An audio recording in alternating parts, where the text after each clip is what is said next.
I've always been the type of person who minds their own business, but when it comes to my roommate, Jake, I couldn't help but feel a growing sense of unease. We'd been sharing an apartment for about 6 months when I first noticed his strange behavior. It started with little things: hushed phone calls in the middle of the night, mysterious stains on his clothes, and an ever-present look of exhaustion in his eyes. But then came the disappearances. Jake would vanish for days at a time without so much as a text or a note. I'd wake up to find his bed untouched, his car still in the parking lot. When he finally returned, he'd stumble in, looking like he'd been through hell and back. His stories never added up. Vague mentions of old friends or family emergencies that felt hollow and rehearsed. I tried to convince myself it was none of my business. Maybe Jake was into something illegal, or maybe he was battling some personal demons. But as the weeks went by, the frequency of his disappearances increased, and so did my curiosity. There was something off about Jake, something that sent chills down my spine every time I caught him staring blankly out the window, muttering under his breath. One night, as I lay in bed, I heard Jake's footsteps in the hallway. The front door opened and closed quietly. That's when I made the decision that would change everything. I threw on some clothes, grabbed my keys, and followed him into the night, determined to uncover the truth behind his mysterious absences. I kept a safe distance as I tailed Jake through the empty streets. The city was eerily quiet, save for the occasional distant siren or stray cat. Jake moved with purpose, his shoulders hunched, and his hands shoved deep in his pockets. He led me to the outskirts of town, where abandoned warehouses loomed like sleeping giants. My heart raced as Jake approached one of the buildings. He glanced around nervously before slipping inside through a rusted side door. I waited a few moments, then crept closer, my curiosity overriding any sense of self-preservation. As I neared the entrance, I heard voices, Jake's among them, but also others I didn't recognize. I found a cracked window and peered inside. What I saw made my blood run cold. Jake stood in a circle with 5 other people, all wearing dark robes. In the center of their circle was a strange symbol etched into the concrete floor, glowing with an otherworldly blue light. They were chanting in a language I'd never heard before, their voices rising and falling in a hypnotic rhythm. Suddenly, the air in the warehouse seemed to thicken. The blue light intensified, and I watched in horror as a shimmering portal began to form above the symbol. Through it, I could see something. Shapes moving in the darkness, tentacles or limbs reaching out as if trying to break through. Jake stepped forward, his arms outstretched. "We offer ourselves as vessels," he intoned, his voice deeper and more resonant than I'd ever heard it.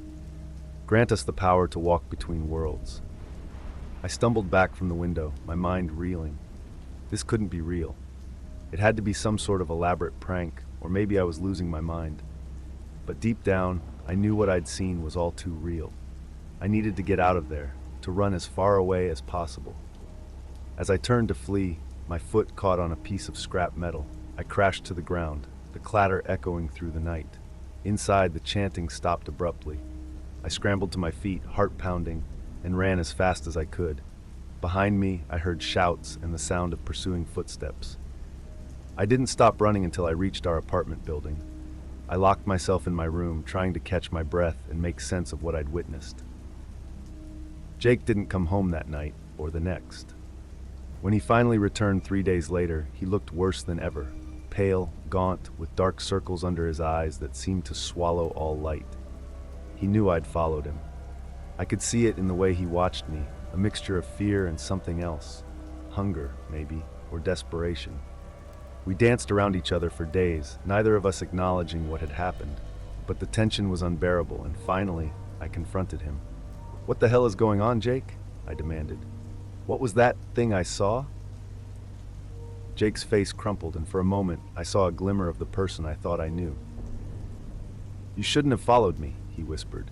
"Now they know about you, and they're very, very interested." Jake's words sent a chill through me. "Who are they?" I asked, my voice trembling despite my best efforts to stay calm. He sank onto the couch, his head in his hands. "They're not from here," he said softly. "Not from this world, or this dimension. We call them the Void Dwellers. They offered us knowledge, power beyond our wildest dreams. All we had to do was open the door." I listened in growing horror as Jake explained how he'd stumbled upon an ancient tome in a second-hand bookshop. The book contained rituals and incantations that allowed communication with beings from other planes of existence. Jake and his friends had thought it was all a joke at first, until the night something answered their call. We didn't understand what we were getting into, Jake continued, his voice hollow. Every time we open the portal, they get closer to breaking through. And every time they demand more from us, more sacrifices, more vessels. I felt sick. Sacrifices? Jake, what have you done? He looked up at me then, and I saw that his eyes had changed. The whites were shot through with inky black tendrils, and his pupils seemed to swirl like miniature vortexes. Nothing yet, he said. But they're hungry, and they've tasted our world now. They won't stop until they find a way through. As if on cue, the lights in our apartment began to flicker.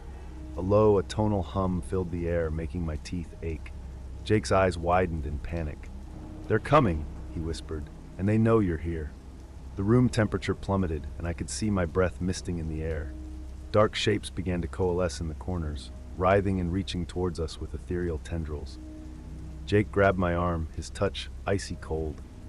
"We have to get out of here," he hissed. "They're trying to open a portal.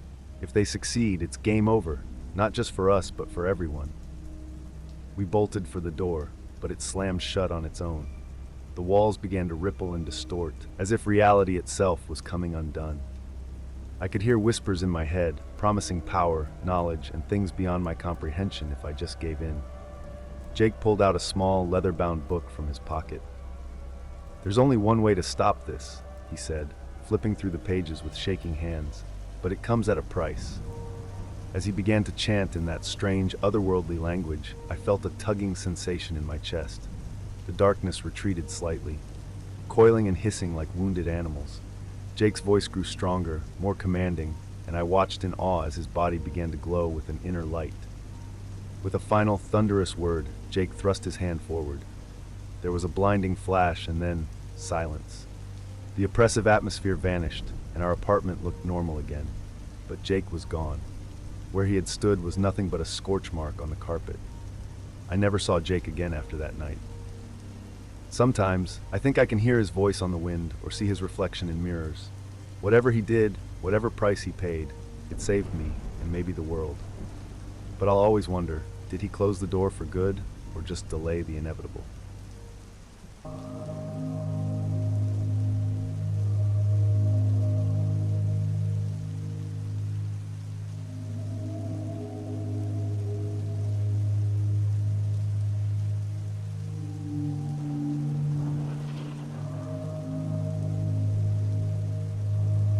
It all started on a seemingly ordinary Tuesday evening.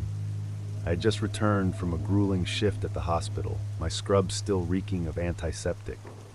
As I fumbled with my keys at the apartment door, I caught a glimpse of my roommate, Jessica, through the living room window. She was pacing back and forth, her face contorted in an expression I'd never seen before, a mix of anger and something else, something sinister. I hesitated before entering, my hand frozen on the doorknob. Jessica had told me she'd be working late tonight, yet here she was, looking nothing like her usual cheerful self. Taking a deep breath, I pushed the door open. "Hey, Jessica, I thought you were working late," I called out. The living room was empty. Confused, I walked to Jessica's bedroom and knocked. No answer. I slowly opened the door, half expecting to find her there, but the room was untouched. A chill ran down my spine as I realized what this meant. I had seen someone or something that looked exactly like Jessica, but it couldn't have been her. That night, I barely slept. My mind raced with possibilities, each more terrifying than the last. Little did I know, this was just the beginning of a nightmare that would consume my life and push me to the brink of sanity. The next morning, I awoke to the sound of Jessica humming in the kitchen. Cautiously, I made my way there, my heart pounding. She greeted me with her usual warm smile, acting as if nothing was amiss. When I mentioned what I'd seen the previous night, she laughed it off, insisting she'd been at work until late. But something in her eyes, a flicker of something cold and unfamiliar, made me question everything. Over the next few days, strange occurrences became the norm. I'd catch glimpses of Jessica in places she couldn't possibly be, outside my office window when she was supposed to be in class, or reflected in store windows when I was alone downtown. Each time, her expression was the same: cold, calculating, almost predatory. When I confronted Jessica about these sightings, she'd deny everything, her face a mask of concern and confusion. "Are you feeling okay?" she'd ask, her voice dripping with fake sympathy. "Maybe you're working too hard." But I knew what I saw. The Jessica I'd catch glimpses of was different from the one I lived with. It was as if two versions of her existed, and the malevolent one was always just out of reach, always watching. I started to document everything, keeping a detailed log of Jessica's whereabouts and the appearances of her doppelganger. I became obsessed, barely eating or sleeping, my mind consumed by the need to unravel this mystery. One night, I woke to the sound of hushed voices coming from Jessica's room. Creeping down the hallway, I pressed my ear against her door. What I heard chilled me to the bone. Two identical voices, both Jessica's, engaged in a heated argument. "You can't keep this up forever," one voice hissed. "Watch me," the other replied, cold and determined. I stumbled back to my room, my mind reeling. The truth was even more terrifying than I had imagined. There really were two Jessicas, and one of them was an imposter. The next morning, I steeled myself for a confrontation. I couldn't live like this anymore, constantly questioning reality, always looking over my shoulder. But when I entered the kitchen, Jessica was already there, bright-eyed and chipper as ever. "Morning, Rumi," she chirped. "I made pancakes." I hesitated, studying her face for any sign of the coldness I'd seen before. Finding none, I sat down, my resolve wavering. As we ate in silence, I couldn't shake the feeling that something was off. The pancakes tasted wrong, too sweet, with an underlying bitterness that made my stomach churn. Halfway through the meal, Jessica's phone buzzed.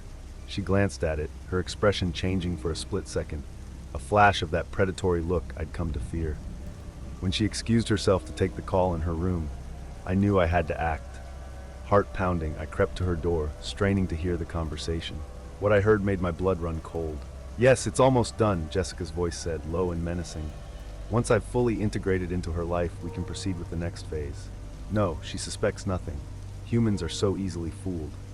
I staggered back, my mind reeling. Humans? What did that mean? Was the thing in Jessica's room not even human? Just then, the front door opened. I whirled around, coming face to face with Jessica. She looked confused, then alarmed as she saw my expression. "What's wrong?" she asked, reaching out to me. I jerked away, my gaze darting between her and the closed bedroom door. "Who are you?" I whispered, terror gripping my heart. The Jessica at the door looked genuinely confused. "What do you mean? I'm Jessica, your roommate. Are you feeling okay?" Before I could respond, the bedroom door creaked open. Another Jessica emerged, identical down to the last freckle. She smiled, but it didn't reach her eyes. "Oh, you're home early," she said, her voice a perfect mimic of the other Jessicas. I backed away, my heart threatening to burst from my chest. The two Jessicas stared at each other, shock evident on one face, cold calculation on the other. "What's going on?" the Jessica by the front door demanded, her voice shaking. The other Jessica, the imposter, laughed, a chilling sound that made the hairs on the back of my neck stand up. "Oh, this is Rich," she said, her voice morphing into something inhuman. "I didn't expect you home so soon. I suppose the jig is up." What happened next defies explanation. The imposter's form began to shift and warp, her features melting like wax. In moments, she had transformed into an exact copy of me. "You see," my doppelganger said, using my voice, "we've been studying your kind for a long time, but to truly understand humans, we need to become them." The real Jessica screamed, backing away towards me. I grabbed her hand, and we bolted for the door. But my copy was faster, slamming it shut with inhuman strength. Now, it said, grinning with my face. "Let's not be hasty. We have so much to learn from each other."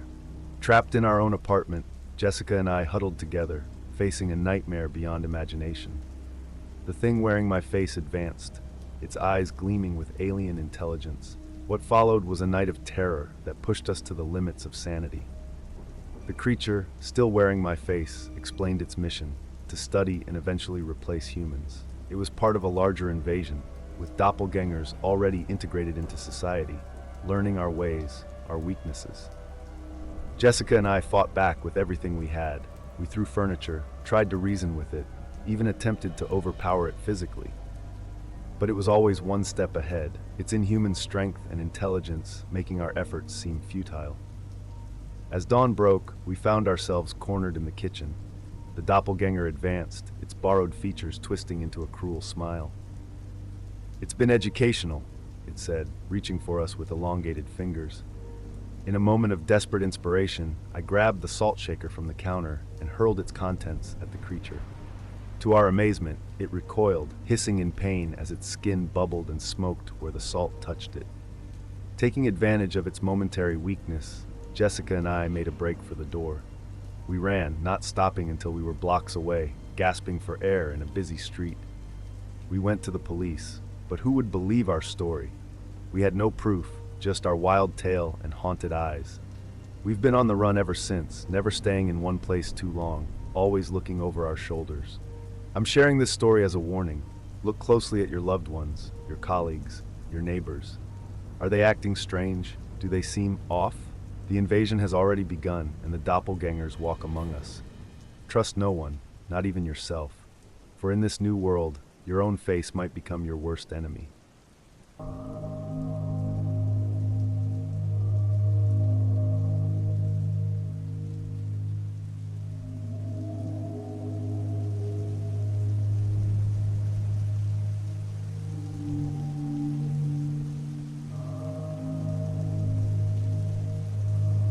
I never thought much about my roommate's habits when I first moved in. Bridget was quiet, kept to herself, and rarely ventured out of her room. Perfect, I thought. No drama, no mess. But as the weeks passed, I began to notice peculiar things. It started with the faint whispers. Late at night, when the world outside our apartment fell silent, I'd hear her voice. At first, I dismissed it as phone calls, or maybe she was just talking to herself. But the words, they weren't English. They sounded ancient, guttural, almost inhuman. Then came the smells, pungent herbs, acrid smoke, and something else I couldn't quite place. It reminded me of rotting meat left out in the sun. I'd wake up gagging, the stench seeping under my door. One night, unable to bear it anymore, I confronted her. I knocked on her door, my heart pounding. When she opened it, her eyes were bloodshot, her skin pale and clammy. Behind her, I caught a glimpse of her room. Candles everywhere, strange symbols drawn on the walls, and a large ornate book open on her desk. "What's going on, Bridget?" I demanded. She stared at me for a long moment, then sighed. "I suppose it's time you knew," she said, her voice hoarse. "I'm practicing rituals, ancient ones, powerful ones." I felt a chill run down my spine. Rituals? Like witchcraft? Bridget's lips curled into a smile that didn't reach her eyes. "Oh, it's far more than that. Want to see?" Against my better judgment, I stepped into Bridget's room. The air was thick with incense and something else, something primal and wrong. My eyes were drawn to the book on her desk. Its pages were yellowed with age, covered in symbols and diagrams that made my head spin. "This is the Grimoire of Shadows," Bridget explained, her voice taking on a reverent tone. "It contains rituals and incantations that have been lost to time, powerful magic that can bend reality itself." I wanted to laugh, to tell her she was crazy, but the conviction in her eyes stopped me. "Why are you doing this?" I asked instead. Bridget's face darkened. "Power," she said simply. "The ability to control my destiny, to shape the world around me. Wouldn't you want that?" Over the next few weeks, I watched as Bridget's rituals grew more intense. The chanting became louder, more frenzied. Strange symbols appeared on our walls, carved into the wood when I wasn't looking. Objects moved on their own, and shadows seemed to linger longer than they should. One night, I woke to a blood-curdling scream. I rushed to Bridget's room, only to find her levitating above her bed, her eyes rolled back in her head, chanting in that terrible language. As I stood there, frozen in horror, I realized the truth. Bridget wasn't just practicing rituals. She was summoning something, something ancient, something evil. And it was coming into our home. The following days were a blur of terror and confusion. Bridget's behavior became increasingly erratic. She barely slept, spending hours poring over that cursed book. Her skin took on a sickly pallor, and her eyes, God, her eyes, they seemed to glow with an otherworldly light. Strange occurrences became commonplace in our apartment. Doors would slam shut on their own. Objects would fly across the room. And always, there was that feeling of being watched. I tried to reason with Bridget, to beg her to stop whatever she was doing, but she was beyond reach. "You don't understand," she'd say, her voice a mixture of ecstasy and fear. "It's almost here. It's coming." One night, I woke to find Bridget standing at the foot of my bed, that eerie glow in her eyes stronger than ever. "It's time," she whispered. "The final ritual. Will you join me?" I wanted to refuse, to run away and never look back. But something in her voice, some hint of the friend I once knew, made me hesitate. What do I need to do?" I asked, my voice trembling. Bridget's face split into a grin that was too wide, too sharp. "Just stand in the circle and repeat after me. Don't worry, it won't hurt much." As I followed her to her room, my heart pounding in my chest, I couldn't shake the feeling that I was walking to my doom. The air crackled with energy, and in the corners of my vision I could see shadows moving, reaching out with grasping tendrils. What had I gotten myself into? Bridget's room had been transformed. The furniture was pushed against the walls, making space for an enormous circle drawn on the floor. Candles flickered at strategic points, casting dancing shadows that seemed alive. "Stand here," Bridget instructed, pointing to a spot within the circle. As I stepped inside, I felt a jolt of energy course through my body. The air became heavy, oppressive. Bridget began to chant, her voice rising and falling in an otherworldly cadence. I tried to repeat the words, my tongue stumbling over the alien syllables. With each phrase, the energy in the room intensified. The shadows grew darker, more substantial. Suddenly, the candles flared bright, then extinguished all at once. In the darkness, I heard Bridget's voice, now deeper, distorted. "It's here," she growled. A cold wind whipped through the room, carrying with it the stench of decay. I felt something brush against my skin, something that wasn't human. Terror gripped me, and I tried to run, but my feet wouldn't move. Then I saw it, a shape forming in the center of the circle, a mass of writhing darkness that hurt my eyes to look at. It pulsed and grew, taking on a vaguely humanoid form. Bridget's laughter echoed around the room, but it wasn't her voice anymore. It was something ancient, something evil. At last, the thing that used to be Bridget hissed, "After millennia, I am free!" I watched in horror as the darkness enveloped Bridget's body, merging with her. Her flesh bubbled and warped, transforming into something inhuman. And all the while, those glowing eyes remained fixed on me. The creature that had once been my roommate towered over me, a nightmare made flesh. Tentacles of shadow writhed around its form, and its mouth was a gaping maw filled with razor-sharp teeth. "Thank you for your assistance," it growled, its voice a cacophony of Bridget's and something far older. "Your presence has made this transition easier." I found my voice at last, screaming in terror. I tried to run, but the shadows held me fast. "What are you?" I cried. The creature's laugh sent shivers down my spine. "I am ancient beyond your comprehension. I have slumbered for eons, waiting for someone foolish enough to awaken me. And now, thanks to your friend's ambition and your compliance, I am free to walk this world once more." It reached out with a clawed hand, caressing my face with a touch that burned like ice. "Don't worry," it purred. "I won't kill you. You've been such a good host after all. No, I have something special planned for you." As the creature's darkness began to seep into my skin, I realized the horrifying truth. This wasn't the end. It was just the beginning. I write this now as a warning. The rituals Bridget practiced, the entity she summoned, they're real. And they're out there, waiting for someone else to make the same mistake we did. If you hear chanting in the night, if you smell something foul on the air, run. Don't confront it. Don't try to help. Just run. Because once you're in, once you've seen what lies beyond the veil, there's no going back. And the darkness, it's always hungry for more.